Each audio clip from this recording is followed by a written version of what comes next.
Hello students, my name is Anjul Goel and I am the Director of EduMed Overseas. EduMed Overseas is located in Connaught Place, Delhi for the last 8 years.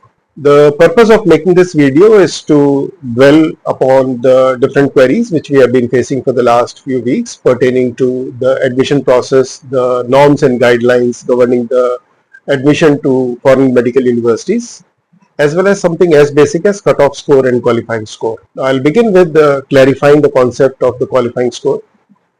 The cutoff score basically is the minimum score which is required for admission to a particular college, while a qualifying score is basically the score which is required by a student to be eligible for the counseling process. Now, qualifying score varies from year to year and it is announced by NTA, the National Testing Agency, which conducts the NEET examination on the day of the declaration of the NEET result. The qualifying score varies from year to year. That is, the qualifying score for 2025 would be different from the qualifying score for 24 and which in turn would be different from the qualifying score of 2023, so on and so forth.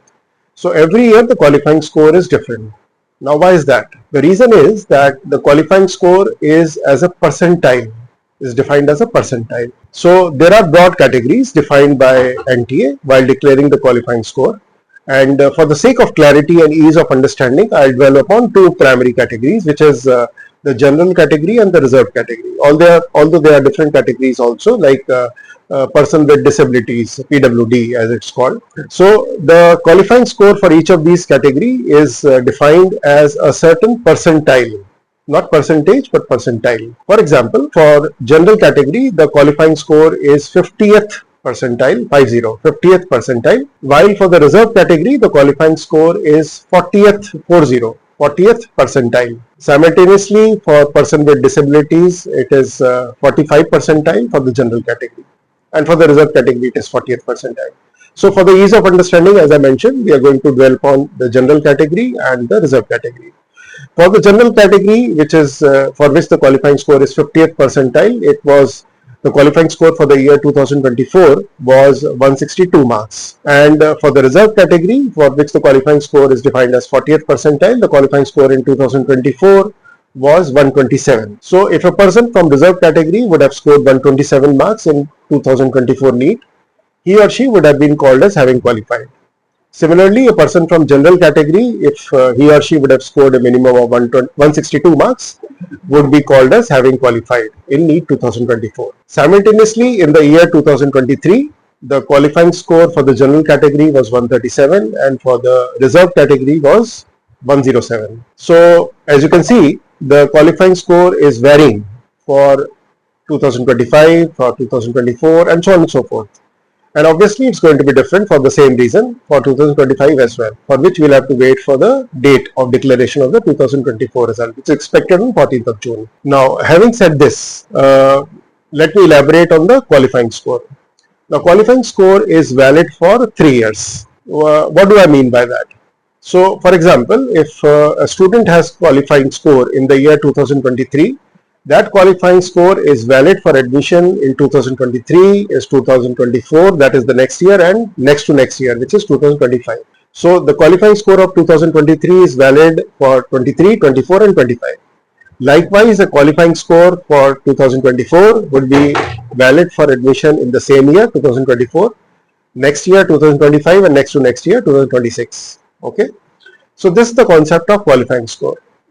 Having said this, let me now elaborate on the guidelines of National Medical Council, popularly known as NMC for short, which govern the rules and regulations for the person or the student to be eligible to practice medicine in India. Now, these are broadly 7 guidelines which are there, announced by National Medical Council in the year 2021 in the month of November, popularly known as NMC Gazette Notification, November 2021.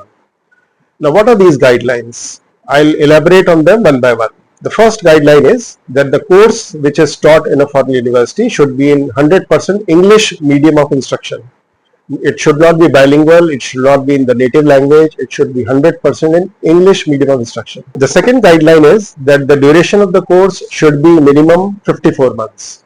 It can be more than 54 months, but it should not be less than 54 months, the actual medical course. The third guideline is that the medical course should be followed by minimum 12 months of internship in that same country and the same university where the student has completed his medical course from. The fourth guideline is that the student should come back to India and complete 12 months of internship in India. The fifth guideline is that the student should clear a screening test on return to India, which right now is called as FMG, Foreign Medical Graduate Examination, but going forward it's going to be called as NEXT, that is National Exit Test. The next guideline is that the student should be eligible to practice medicine in the same country where the student has completed his medical education from. So, for example, if the student has done his medical education in XYZ country, the student should be eligible to practice as a doctor in that same country. If not, then the student is not considered eligible to practice medicine in India also. And lastly, the curriculum of the foreign university should include compulsorily the mandatory subject which make it commensurate with the MBBS curriculum in India. Now, at this point, a few suggestions which are important vis-a-vis finalizing the university of their choice. My recommendation would be that always opt for a university which is a government university compared to a private university in any country of your choice or any universities which you are considering. So always give preference to a government university. Second thing is always go into how old is a university. If a university is old, established, reputed one, always prefer that particular university compared to a university which has just been established or has just started the medical curriculum.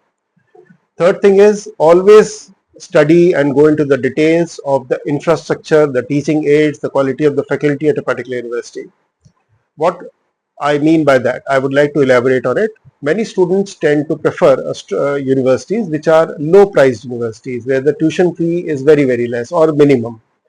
What happens, and we have first-hand experienced it during our visits to these universities, that the universities are often found woefully lacking in the quality faculty or even basic faculties for that matter. And they are very low in medical equipments which are necessary teaching aids. Their anatomy sections, they don't have necessary cadavers or dead bodies for teaching to the students. They don't have necessary hospital tie-ups, which ultimately results in poor quality medical education to the students. And lastly, a note of caution about the admission process, which basically to my shock, I came across and I realized during my visits abroad and my first-hand interaction with some of the Indian students who were sent by some other people from different parts of the country to these universities.